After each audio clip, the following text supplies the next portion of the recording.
Siang itu Yona bergegas merapikan segala keperluannya. Pemuda berusia 23 tahun itu baru saja mendapatkan kabar kalau neneknya sedang sakit parah dan meminta seluruh anggota keluarganya untuk berkumpul. Sebagai cucu pertama di keluarga neneknya, Yona tentu saja langsung berangkat menuju kota Tegal, tempat di mana ayahnya dilahirkan. Setelah menempuh perjalanan yang cukup melelahkan, akhirnya sampailah juga Yona di rumah kakek dan neneknya. Suasana sepi menyambut kedatangannya. Tak ada siapapun di rumah itu. Orang tuanya yang sudah terlebih dahulu sampai di rumah Mbah Tumira pun tak terlihat batang hidungnya.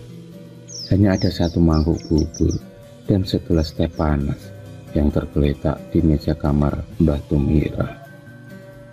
Dan itu tandanya mereka keluar belum lama. Yona masih mengitari seisi ruangan dan tiba-tiba terdengar orang sedang muntah. Dan benar saja, Mbah Tumira sedang muntah darah bercampur nanah. Terlihat orang tua Yona dan beberapa saudaranya menuntun serta memijat kepala Mbah Tumira. Wajah keriput dengan rambut yang memutih itu terlihat lemas tak berdaya.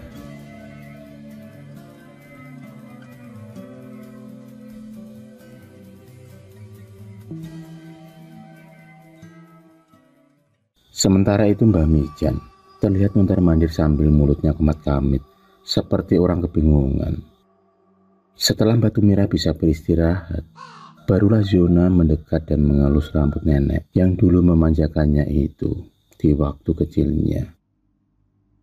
Badannya kurus dengan kulit yang sudah keriput. Tak terasa matanya mulai mengantuk dan dia pun tertidur di samping neneknya. Dan pada jam 12 malam tepat, tiba-tiba mata Mbah Tumira terbelalak. Badannya kembali sehat dan mampu berdiri sendiri. Dia pun berjalan sambil mengamuk seperti orang hilang kendali. Rambutnya yang panjang putih itu dibiarkan terurai memanjang. Matanya melotot hingga membuat takut siapa saja yang melihatnya. Mbah Tumira berulang kali meminta makan, tapi anehnya dia melempar semua makanan yang diberikan oleh anak-anaknya. Hingga tiba-tiba datanglah Mbah Mijan dengan membawa sebongkah kemenyan yang dibakar. Antara percaya tidak, Mbah Tumira melahapnya dengan cepat, seperti orang yang kesurupan. Ya Allah, ada apa dengan Mbah Tumira? Tanya Yona di dalam hati. Setelah selesai melahap kemenyan tersebut, Mbah Mijan pun mengajaknya memasuki ruangan khusus dan tiada satu orang pun yang tahu isi dalam kamar tersebut. Entah apa yang terjadi pada Mbah Tumira hingga dia akan terlihat sehat di tanggal muda dan akan kembali sakit pada tanggal tua.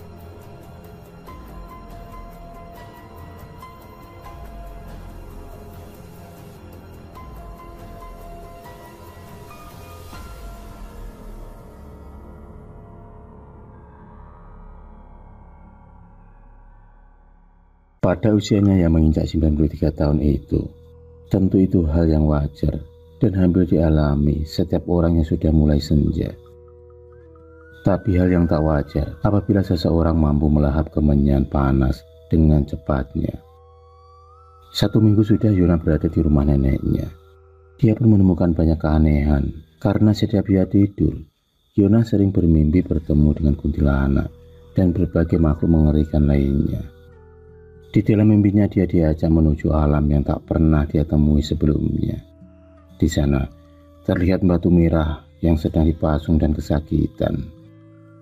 Dan hal aneh yang lain adalah Yona sering mendapati Mbah Mijan menyalakan dupa dan membakar kemenyan di setiap sudut ruangan. Dan setiap kali Yona mencoba bertanya kepada kakeknya itu, maka kakeknya itu akan menjawab kalau itu adalah salah satu tradisi di desanya. Dan apabila tak dilaksanakan akan terjadi hal buruk pada anggota keluarga di rumah tersebut. Bau kemenyan menyeruak di hidung hingga membuat kepala Yona sedikit pusing. Dia pun ingin mencari udara segar di luar rumah. Cuaca yang begitu dingin membuat dia mengurungkan niatnya untuk keluar rumah. Lagi-lagi neneknya meronta kesakitan. Dia mencakar-cakar tubuhnya sendiri hingga terluka parah. Sayatan di kulitnya pun tak dihiraukannya lagi.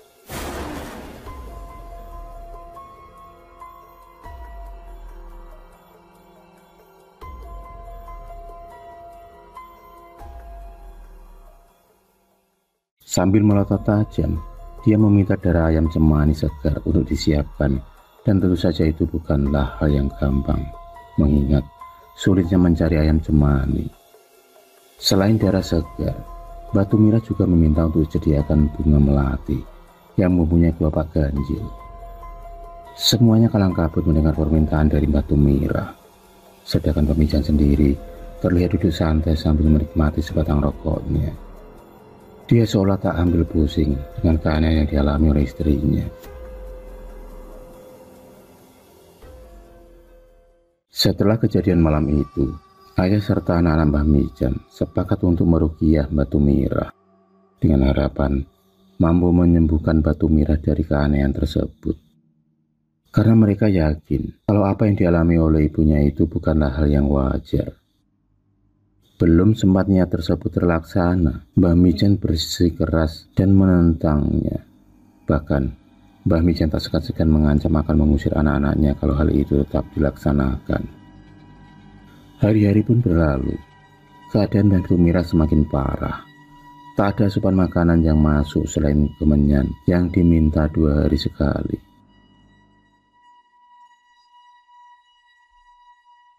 Pagi itu Yona merasa jenuh.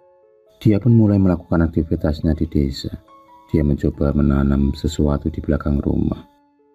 Rumah neneknya itu memang tak ada hal yang berubah dari waktu dia kecil hingga dia dewasa. Hanya saja kali itu, ada sedikit yang membuat hatinya bertanya-tanya. Karena di setiap sudut rumah tergeletak bungkusan kain hitam berukuran kecil. Bungkusan kain itu diikat sedemikian rupa menggunakan kain mori yang dipotong kecil-kecil. Yona pun merasakan bulu kuduk merinding, seolah ada mata yang mengawasinya. Sementara itu, Mbah Mijan terlihat begitu sehat mencangkul sawahnya. Padahal usia Mbah Mijan sudah menginjak 100 tahun. Kegiatan yang tak wajar yang mampu dilakukan dengan umur 1 abad. Malam itu tepat malam Selasa Kliwon. Batu Mira kembali mengamuk. Dan kali ini permintaannya sungguh di luar nalar. Dia meminta disediakan kepala kebo bule. Anak-anaknya merasa sudah tak sanggup lagi menyediakan permintaan Batu Mira. Permintaan yang dirasa amat sulit itu tak dilaksanakan. Apa yang terjadi? Batu Mira semakin menggila. Dia mengambil sebilah pisau dan menyayat tubuhnya sendiri. Dia pun menghancurkan apa saja yang ada di hadapannya. Apa yang sebenarnya terjadi pada Batu Mira? Kejahatan apa yang dilakukannya hingga mengalami masa tua yang sangat menyedihkan?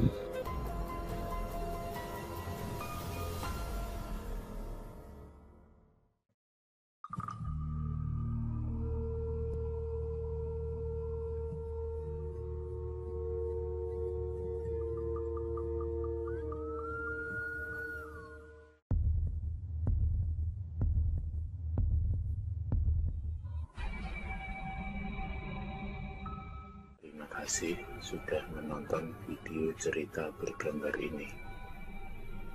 Klik subscribe untuk terus mendapatkan video-video cerita bergambar selanjutnya. Semangat berkarya.